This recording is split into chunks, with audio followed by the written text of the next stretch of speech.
You ask Tiger to solve. This deals with linear equations with one unknown. The final result is x equals 17/4. Let's solve it step by step. Group all constants on the right side of the equation. Add 29 to both sides. Simplify the arithmetic.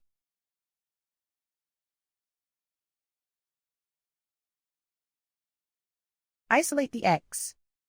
Divide both sides by 8. Simplify the fraction.